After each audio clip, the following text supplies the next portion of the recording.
MRN Crew Call on MRN.com is presented by MoneyLion, the world's most powerful financial membership. MoneyLion, here we roar. And also brought to you by Hercules Tires. Ride on our strength.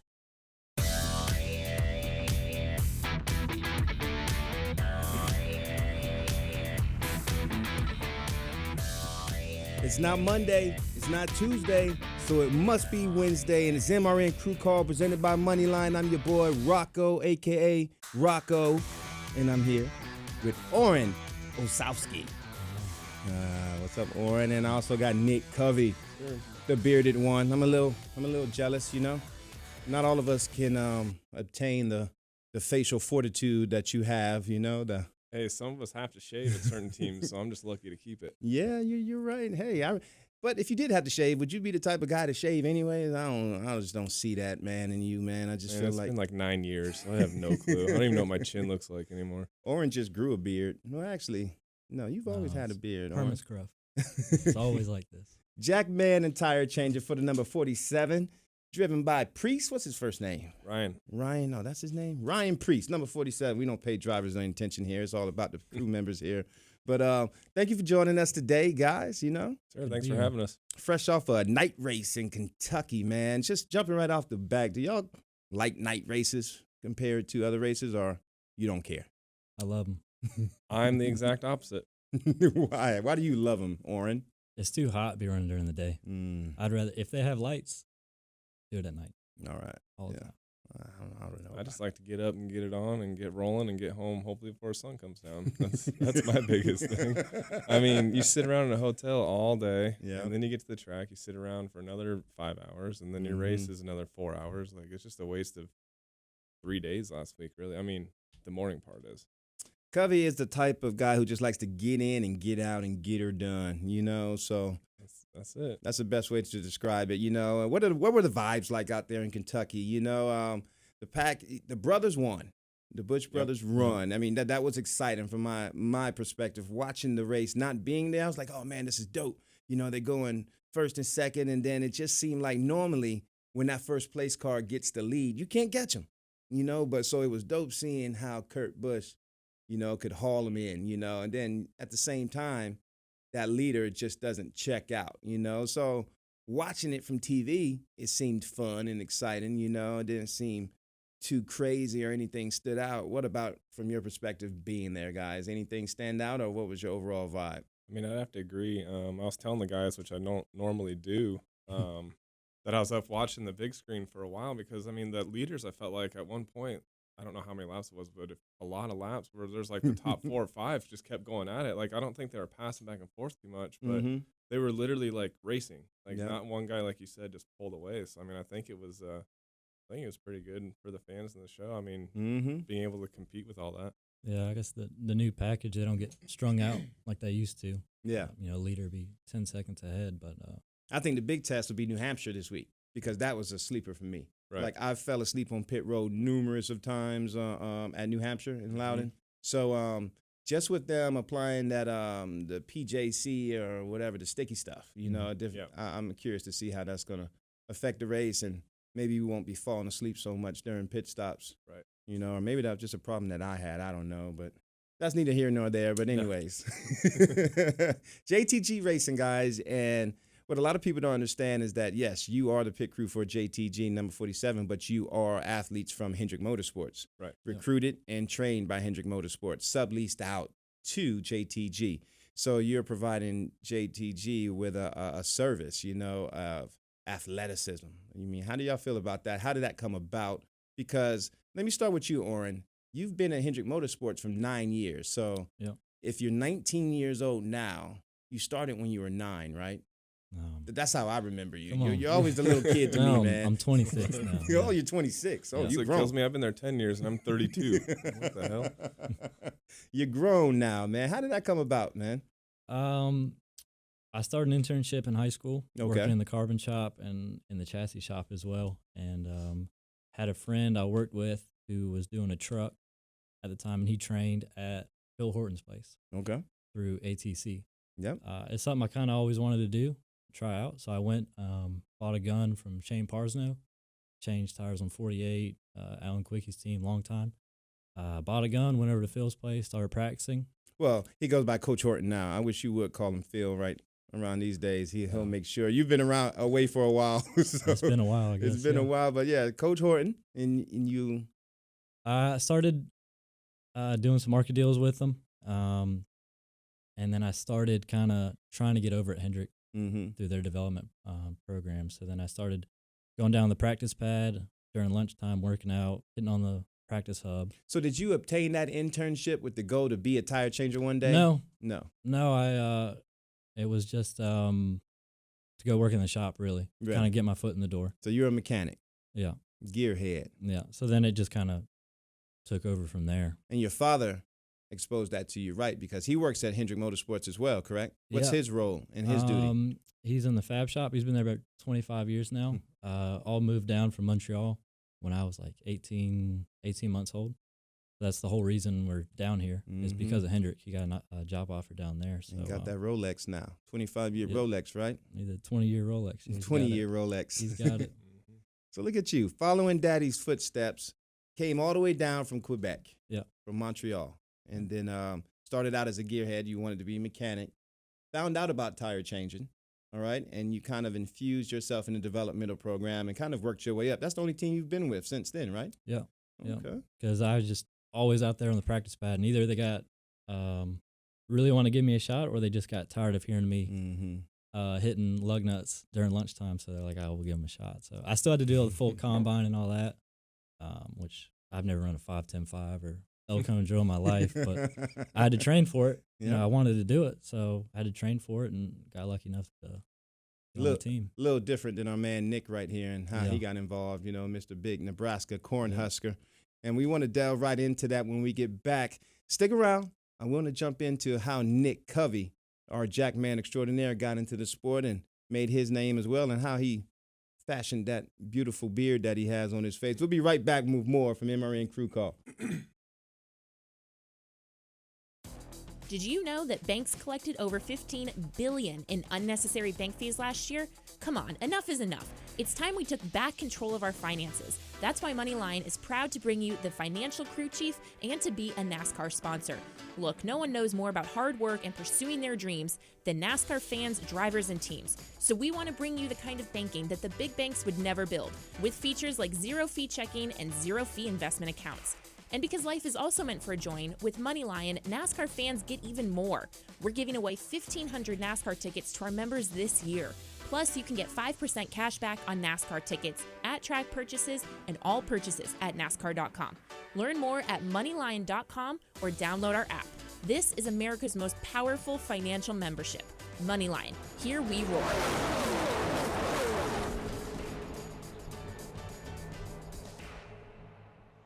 Clutch Coffee Bar in Mooresville, North Carolina is redefining the drive-thru coffee game in Race City, USA. The Clutch experience is fast, friendly, and delicious. Quality drinks and unmatched customer service is the name of the game. Clutch Coffee Bar offers signature lattes and mochas, custom flavor-infused energy drinks, smoothies, and more. Over 25 flavors, there's something for everyone. Visit our 2 locations in Mooresville, 356 Williamson Road and 154 West Plaza Drive. Open daily from 5 a.m. to 9 p.m. Power up today with Clutch Coffee Bar.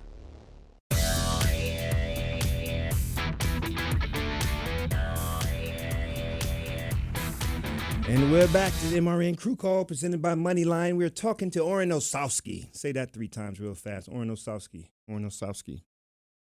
Orane Ossowski. Big O. The Big O with the nickname. Speaking of the Big O, before we jump right into you, Nick, I wanted to talk to you, Orane, because, you know, the route that you came through was a tough one, you know, and you had to have patience. There were times when, you know, I'm sure you wanted to be a starter. You were going through development and you were overlooked a few times, right? That happens. Yeah. You know, what was it within you that kept you at HMS so long? And, you know, a lot of guys in your position, they will, you know, test to see if the grass is greener or, you know, hey, am I being respected or should I be starting now? What kept you at HMS for so long? Besides the fact that your dad would probably whoop you if you didn't.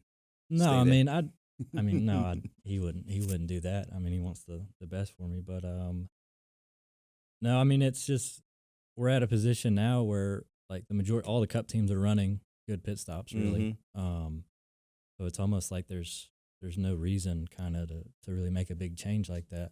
But coming up, it's all about just putting in like all that work. I mean, you have to do those deals of those, getting tires late right before the race, blowing up. Like, you have to go through that. You have to, because you appreciate it, right? Yeah. So, I mean, doing all those deals, they always say it gets easier as you move up. And what you're explaining is the fact that you didn't fly to all your racetracks early on in your career. Oh, no. I mean, doing all those ARCA deals, I mean, I would leave at 2 a.m, drive to that New Jersey, that road course, do the race, drive it back, get back at 2 a.m. Like, you get paid really for the ride. Yeah.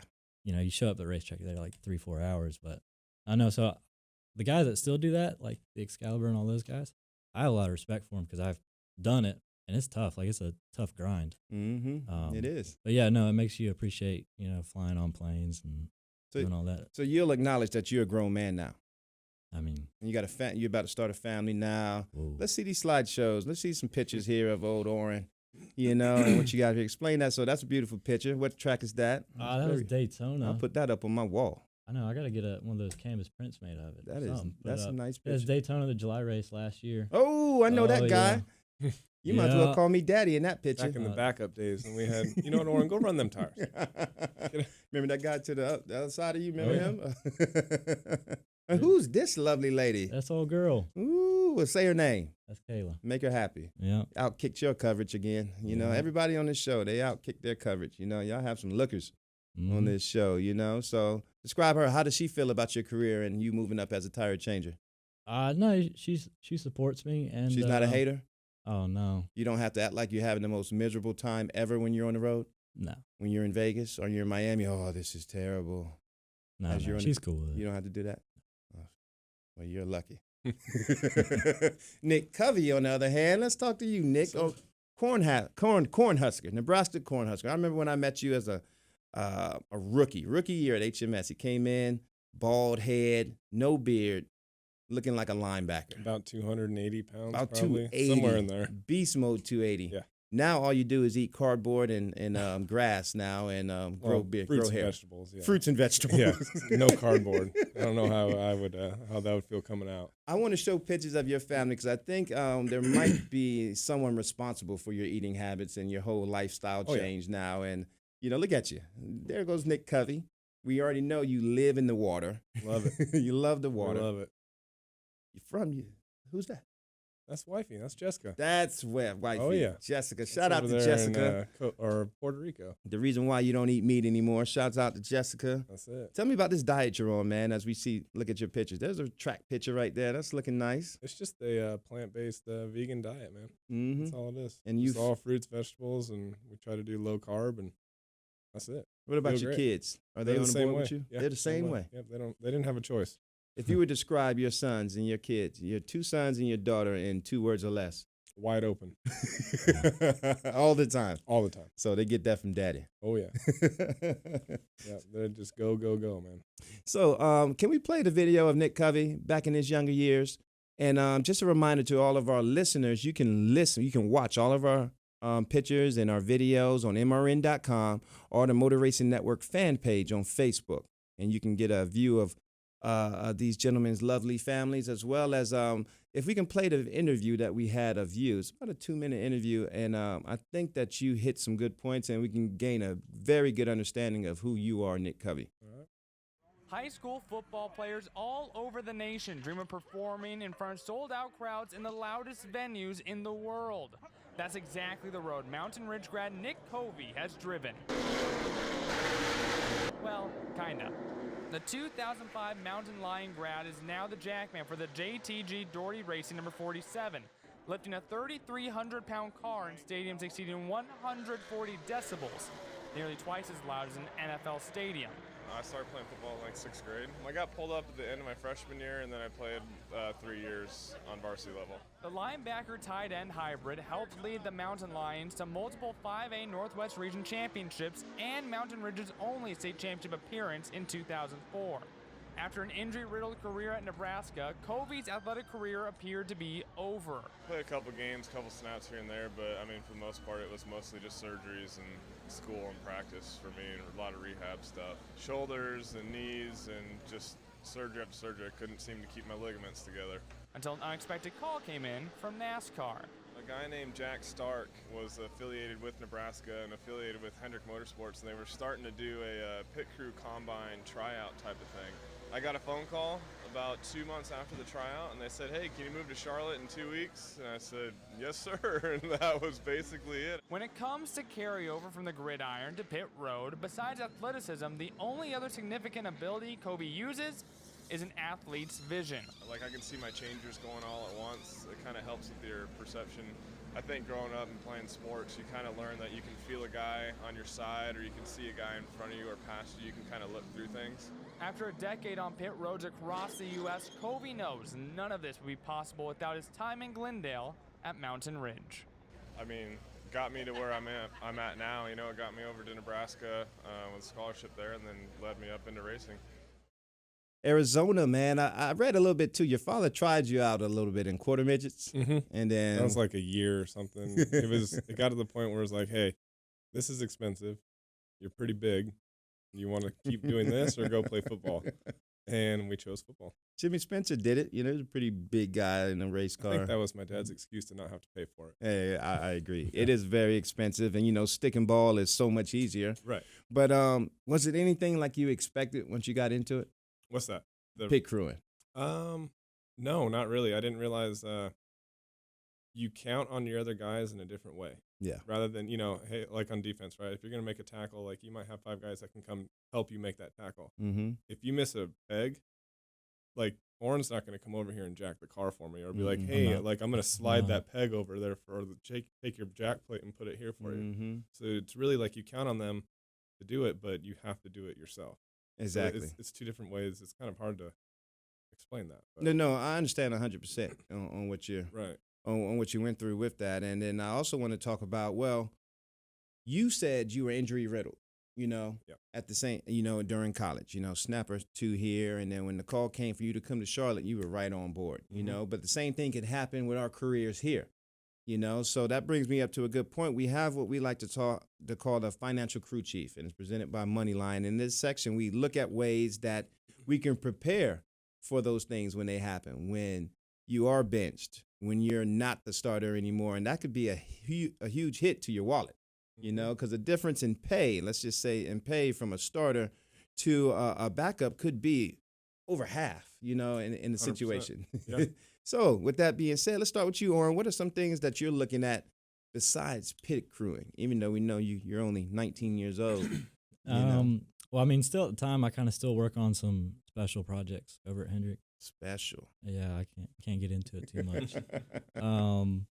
But still, it allows me to still keep up on my fabrication skills, welding, and all that stuff. So, you know, one day maybe move into some sort of shop role. But I mean, I'm still so young. So, you have a skill set. You have a trade. You've learned a trade, and with your hands and welding, and you're a gearhead.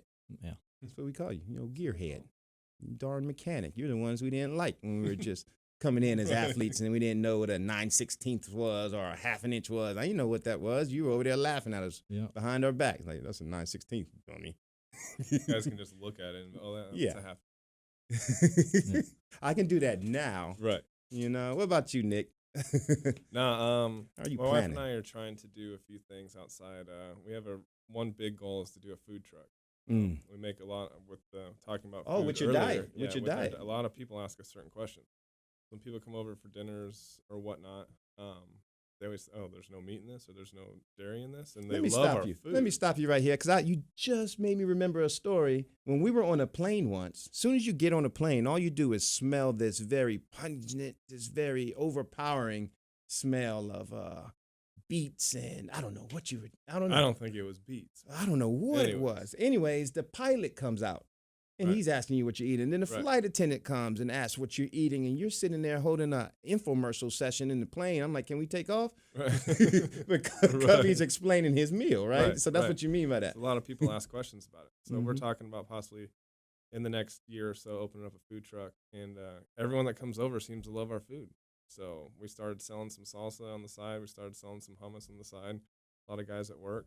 And can you replicate bacon? No, I don't even have any desire to. You're so far gone, man. I'm out. You don't even have the urge for it. You're gone. I'm out. Man, Yeah. I'll pray for you, homie. Nick Covey and his diet in the food truck. And then we have the gearhead, Orane, who probably will be a shop foreman or some type of special project fabricator at some point in time. That's what y'all are looking at for life after Pit Crew. And you have to do it, guys. And for our young athletes out there, every race is never promised. Tomorrow's race is never promised, There's so much turnover that goes on with the things that we do and the personnel on these teams that you have to not only stay at the top physical fitness and on top of your game, at the same time, you have to play the game right. So with that being said, what type of tires do you drive on your car, on your vehicle? Oh, I drove the wife's Jeep today. It's got like 35-inch mud tires on it. How about you?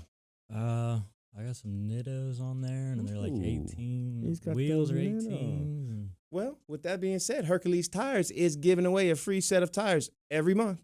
Right. And you have a chance to win a free set of tires every month. All you have to do is go and register online at herculestires.com/MRN to register. And with that being said, I'm going to be right back with more from Nick and Orane. Here's your chance to win a set of your very own Hercules tires. Go to herculestires.com/MRN. Simply register, and each month we'll give away one set of tires. Hercules Tires has the value, selection, and industry-leading mileage coverage to get you wherever you need to go, no matter where the road takes you. Register now for your chance to win a set of Hercules tires at herculestires.com/MRN. Hercules Tires. Ride on our street. At the Goddard School, teachers customize lessons so children can explore their interests, have fun, and learn the skills they need for success in school and beyond. From infant sign language to pre-K students tackling STEAM learning, our Flex Learning Program or Fun Learning Experience is grounded in research that shows the most genuine learning occurs when children are having fun. Our teachers leverage this through lessons inspired by children's imaginations. To enroll, visit GoddardSchool.com. The Goddard School, learning for fun, learning for life. Hey guys, it's Dylan Welch. He's Tyler Burnett. We're the co-hosts of the Rip the Fence podcast. If you like traditional non-wing dirt track racing, we've got the podcast for you. Shane Meal trying to drive away. I can't do everything, but I could do anything and everything I wanted before I got injured. So just like many of the great podcasts going, we invite racers in to talk, and they tell us their life story. And it's how I feel that matters. It's the Rip the Fence podcast, available on MRN.com and your favorite podcast app.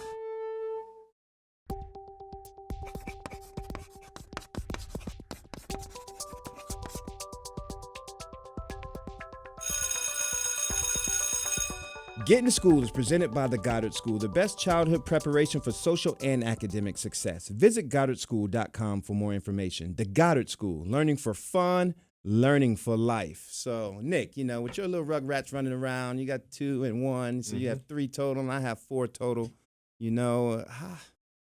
I've always worried about puberty hitting my kids, and it's hit one of mine right now, and it's just like an explosion. I don't know what to do. I'm reading books. I'm Googling everything. I'm asking everybody, because she just turned 12. She's about to turn 13. Right. So I'm a little nervous, does that bother you at all, or is it just something like wifey's going to handle it? Well, I haven't even thought about it, honestly. Well, my kids are, my oldest is 10. He'll be 11 this year. So yeah, I don't know. I haven't even thought about it. You haven't even thought about it. And your kids are home? Awkward conversation with my wife in bed one night, I'm sure. Like, what are we going to do? I don't know. Because she homeschools them as well, right, which is very impressive because there's so much time and energy. Can you imagine yourself being homeschooled? No, back then, no. I don't think it was honestly as accepted as it is now either, and parents work so much that I don't think it could have was even crossing their mind. You were shop schooled, right? You grew up in the shop, Orane, with your dad? Yeah, holding the flashlight. Yeah. What type of student were you in high school? Like coming up in high school, I played like all kinds of sports, any sport I could do. I just went to a small public school right here down the road, Concord High School. Oh, local boy. Yeah. You have that that mentality, that old local homegrown boy mentality. But like I said, we alluded to it earlier, you always weren't a starter. at HMS. And it seems like now, and you know, with experience and time, you're shining as well as Covey.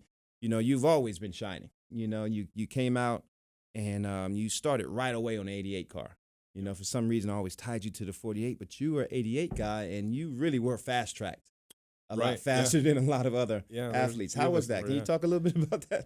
It was good. You know, I moved up. It was my first year. It was like a half a year that we got brought in. The next year we did, we backed up. It was back then we used to get an extra guy or two that would go to the track. Now that they've done the, you can only have a certain number of guys. Mm-hmm. So we would run tires, set up the pit box, anything the old 88 guys wanted. Yep. You know, you go get them food. You go get them. It didn't matter what it was. Who was the starter in front of you? Jeff Cook. Jeff. Yep, Cookie. Yep. So then I moved in. I guess my second year in, they said, "Here you go." Second year, you're starting on a house car at Hendrick Motorsports. Yep. People don't understand how big that is. That doesn't happen. That never happened prior to y'all. You know, coming into the sport. Yeah. And I say y'all because there was a time period where, I mean, Hendrick was just popping out athletes like crazy. Mm-hmm. You know, I mean, just guys were just picking up on it so well, you know, and all these guys are on other teams now and doing really, really well. Right. Yeah, when you look back at that, yeah, they are. There's a lot of guys that still, they came in after, I say my class, I guess, my class and the class after me, with like myself and the Matt Vermeers and the Kevin Harris's. Vermeers coaching now, but Cam Waugh, who else we got out there? RJ, Barnett, that's all like part of our first class that came in here. Austin Dickey. Like, guys are still doing it and starting on cars from 10 years ago. I believe your class had a lot to do with the precedent set in crew members being crew members only. Right. It was. At least at Hendrick, it was. That's what it seemed like. The first one, yeah. You know, where it wasn't frowned upon like it was prior, where if you only did pit stops, they thought you weren't as valuable as somebody who knew pit stops in a car. Right. But in actuality, when you have somebody who's focused on building a race car and pitting, I mean, that's just physically and mentally exhausting. Yeah. And then you have to pit a race, you know. It just seemed like your only focus needs to be on changing tires. Would y'all agree? Yeah, 100%. 100%. So, I mean, let's talk about that. What are some of your most memorable instances in the sport, Orane, as you? I've got two, I think, that stand out. And actually, both happened at the same racetrack. We were talking about kind of cup wins right before the break, and I don't have any cup wins like going over the wall, but my first year behind the wall at 24, I was part of the team when we won with Jeff. Oh, that was my Brickyard win? No, at Martinsville, his last win ever. Oh, you talking about Martinsville? Yeah. I don't know why you said the Brickyard. Did you say the Brickyard, or am I thinking Brickyard? I might have. I'm thinking it. So No, Martinsville, so you wanted to, yeah, that was pretty cool. Yeah, and then also the first time I went in for a cup car was at Martinsville as well. I think Chad had a stomach bug or something really bad in Martinsville, and I found out like an hour and a half before the race I was going to do it. So I did the 5 car, but like it kind of went in with everything with my dad and all that. Us moving down, like, 20-some years before, for him to go work on the 5 car, and then all these years later, I get put in on the 5 car. What are those talks with your dad like? Do y'all have any? Does he sit back and say, "Hey, son, look at you, following in my footsteps. No. I'm so proud of you." No, he's I mean, he's a really good teacher. Mm-hmm. So all the guys in the shop kind of look to him, Yeah. for stuff like that. But no, he's He is good at what he does, and Yeah. his father is the type of fabricator that, I mean, he can make something out of nothing, with anything. So that was pretty cool, and watching him do as well. Yeah, that's pretty cool. So Martinsville is your most memorable. What about you, Nick Covey? I mean, we did win the Daytona 500 one year with the 88 car. So that's that's pretty, I would say that's up there as far as NASCAR rankings, right? But no, that, winning 2013 Pit Crew of the Year, the Mechanics Wear, that was pretty cool. Getting that award. I would say that's Pit Crew wise, that's the highest award that you can win. So yeah, winning that was pretty good. 500. All the wins have been great. I won a championship with William Byron a few years back. Let me ask you this. Let me test you right now. You were the jackman for Dale Earnhardt Jr., correct? Right. How do you say his name in public? Dale. Okay. Does he have any other nickname? Junebug. Junebug. Yeah. Okay. June. Okay. What do we call them? That's it. I'm gonna teach you. You know what we do. Okay. What we do is, my people. People from Stone Mountain, Georgia. All right. When you see Dale Jr. walking around, you don't say Dale Jr. You say Dale Jr. Dale Jr. Jr. Dale, yeah. And then when you're walking out the track, you couple that with Dale Jr. Raise hell. I ain't never heard that one. You ain't never heard of that? Nah. What about all hail, praise Dale? I've heard that. Okay. Yeah, so we call him Dale Jr. And you failed that, by the way. You should have known that. It's not Junebug. It's not Junior. It's Dale Jr. It's Dale, yeah. Everything is Dale, yeah. Anyways, so from Dale Jr. to where you are now in the 47 car with Ryan Priest. Right. And as a veteran crew member, there's certain things you have to do to get that driver to help us out and perform our job. Have you had that opportunity, or have you come across instances where you've had to, wrap your arms around a younger driver in Priest? Yeah, we actually, which Ryan's an awesome dude because he's open to the fact that, like a lot of these drivers, sometimes, especially with the new guys, younger guys, you don't get to talk to them as much. They kind of sit up in the hauler. They're kind of a little bit away, I would say, but he's more vocal with us. So it allowed us to get onto him about pit stops, about how you bring that car in, because that's a huge deal for anybody. If anyone doing pit stops, if your driver, you put your mark there for a reason, right? And you put that sign there for a reason. So our deal was, hey, we want you to put your face on this sign, on this mark, every time, no matter what. How else was he going to practice? Right. So we got him to come to practice one day, and we watched film with him for about 45 minutes, and we explained, hey, these are a few things. I've pitted a few guys like the Jeff Gordon and Kevin Harvick's and the Dales. Like, these guys come in like this, and they leave like this. And that's what I've seen, and you see it on pit road day in and day out every week. These guys' rolling times are amazing. These guys stop on the dime every time. So they're guys, when they make their marks on pit road, they know exactly where to go. You make that mark for a reason. So you tell yourself to be here on a perfect stop. So if you can get that nose and that car to just stop right there every time, then you don't really have an excuse on the driver, which takes a big part of it out. If they're stopping short, if they're stopping long, which in certain cases there will be. But we move our sign for Ryan depending. He doesn't need to know. All he needs to know is we're nosing in. But that sign, you still stop on that sign. Yep. If we don't even tell him to stop short, we'll move the sign. We just say, hey, move, put your nose on the sign. He'll know, but it doesn't mean stop short of the sign. It means still stop on the sign. And see, that's the importance of the behind-the-wall crew. Right. And of him being receptive to opening up and asking his crew members, what do y'all need from me? 100%. We need more drivers to do that. And I'm pretty sure all the upper echelon drivers are doing that. The crew chiefs are making sure their drivers are in tune with what they need to do to have good pit stops. Right. So that's good that you're doing that. And then I'm pretty sure that he takes all the advice you give him, considering the caliber of drivers that you have pitted before, No, he does. They got to understand. Very open to it. It was really good. It was a good session. I like it. Hey, we got clutch performers coming up, and you might be a little surprised that who won the Clutch Performers Award this week. So be sure to come right back. We got the last segment, MRN Crew Call. What's up? Vaughn Gittin Jr. here. How would you like the keys to a 700 horsepower custom-built Ford Mustang RTR designed by none other than NASCAR champ Joey Logano, the RTR design team, and me? It's one of 3 Mustangs you could win in the MoneyLion Here We Roar sweepstakes. How do you enter? Just text ROAR to 95615 or visit roarsweepstakes.moneylion.com. No purchase necessary. Instant 2019. Must be 18 or older. For official sweepstake rules, visit roarsweepstakes.moneylion.com. NASCAR Coast to Coast on MRN.com and Motor Racing Network's Facebook. Join me, Kyle Rickey, and Hannah Newhouse as we talk with the next generation of NASCAR stars and established local and regional racers each Wednesday at 1 Eastern Time. Or subscribe, download, and listen on your favorite podcast provider. NASCAR Coast to Coast. Grassroots NASCAR racing from the Motor Racing Network. Veteran drivers and rookie drivers. NASCAR Today Midday keeps you up to date with all your favorites each weekday. It's a dream come true. A lot of you know the path that I've gone down. There's a lot of opportunity with the package changes, with the Chevrolet and the work they're putting in. And I know one thing's for sure, it's good to have my name on top of the Cup car. Don't miss any of the breaking NASCAR news with NASCAR Today Midday.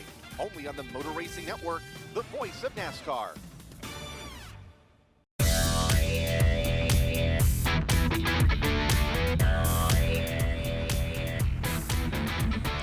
we're back with my favorite part of the show, our clutch performers of the week.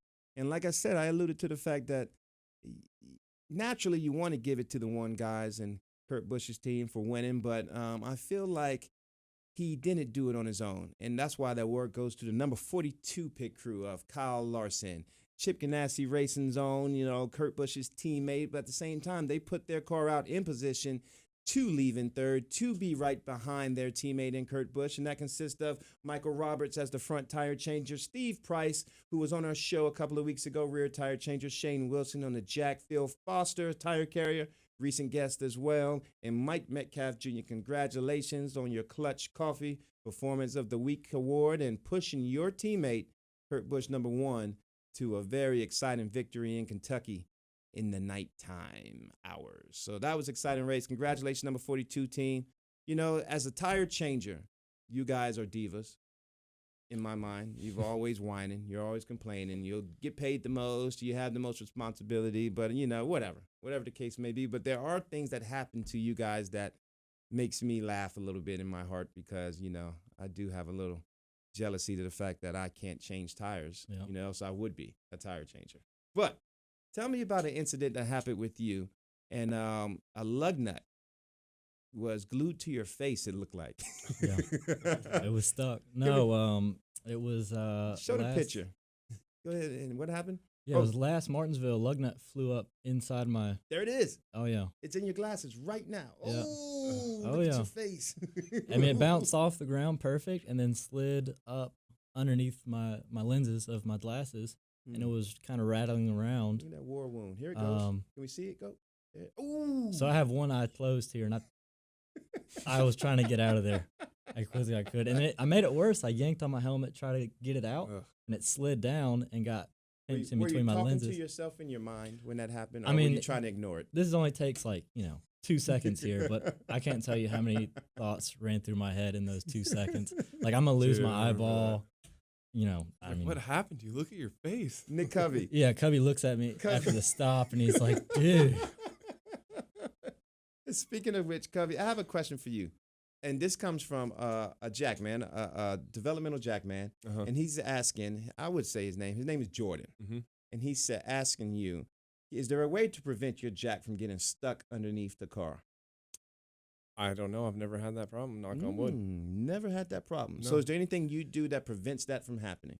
I think he's talking about when it drops. Right, when it drops. Sometimes you catch that rebound at certain tracks. It depends. You can probably try to raise your jack post a little bit if the crew's willing to do that for you.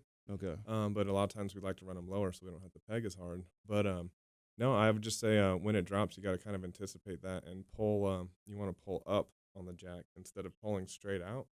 More of a drop, and you'll lift the back of it, pull it out.